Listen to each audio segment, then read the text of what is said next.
हमारे वाटरफॉल जो है नहावे के लिए आए, लेकिन हमें यह नहीं पता था कि अरविंद वहां जाके मछली मारने लगेगा।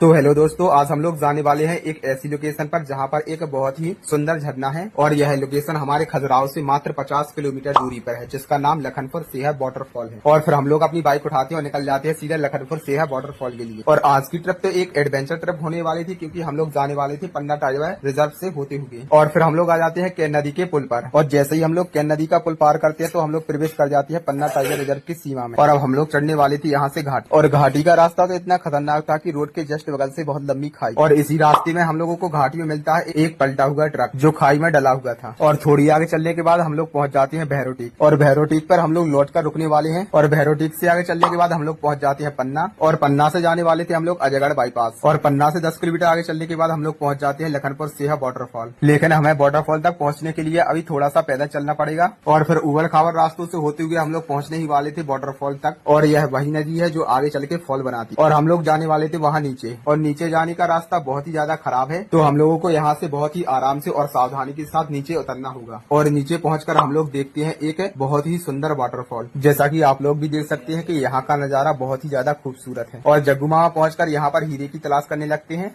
और जब तक जग्गू मामा हीरा खोजते हैं तो हम लोग पहुंच जाते हैं वाटरफॉल में नहाने के लिए। और वाटरफॉल का पानी तो बहुत ही ज्यादा ठंडा और साफ था, जिसमें नहाने से बहुत ही ज्यादा मजा आ रहा था। और दोस्तों, आप सभी लोग कमेंट करके जरूर बताइए कि आप लोग में से कौन कौन इस वाटरफॉल में नहा चुका है और कौन इस वाटरफॉल में आना चाहता है। और नहाने के बाद बारी आती है कच्छा धोने की, तो अरविंद अपने कच्छे को पटक पटक कर धोता है, और फिर सभी लोग नहा धोकर कपड़े पहनकर फ्री हो जाते हैं। और हमारे बाद वाटरफॉल नहाने के लिए कुछ लोग और आ जाते हैं। वाटरफॉल में नहाने के बाद अब हम लोगों को निकलना था यहाँ से बाहर, तो उसी उबड़ खाबड़ रास्ते से हम लोग आते हैं वापस, और फिर वहां से बाहर निकलने के बाद हम लोग पहुंच जाते हैं अपनी गाड़ियों के पास, और फिर सभी लोग अपनी अपनी गाड़ियों में बैठकर निकल जाते हैं हम लोग सीधा पन्ना के लिए। और पन्ना में जाने वाले थे हम लोग जुगल किशोर मंदिर, और जैसे ही हम लोग जुगल किशोर मंदिर पहुंचते हैं तो वहां जाकर हम लोग को पता चलता है कि अभी तो मंदिर के पट बंद है। तो फिर सभी लोग बोलते हैं कि चलो प्राणनाथ मंदिर चलते हैं, और फिर हम लोग आ जाते हैं प्राणनाथ मंदिर। और दोस्तों, प्राणनाथ मंदिर की बनावट भी भव्य है। और दोस्तों, मैं आपसे एक बात जरूर बोलूंगा, अगर आप लोग पन्ना घूमने आते हैं तो एक बार प्राणनाथ मंदिर जरूर आइएगा। और फिर अब हम लोग आ जाते हैं मंदिर से बाहर, और अब निकल जाते हैं अपने घर के लिए। और फिर हम लोग आ जाते हैं भैरव टीक पर, और यहाँ पर हम लोग थोड़ी देर रुकने वाले हैं, और फिर थोड़ी देर बाद भैरव टीक से हम लोग निकल जाते हैं अपने घर के लिए।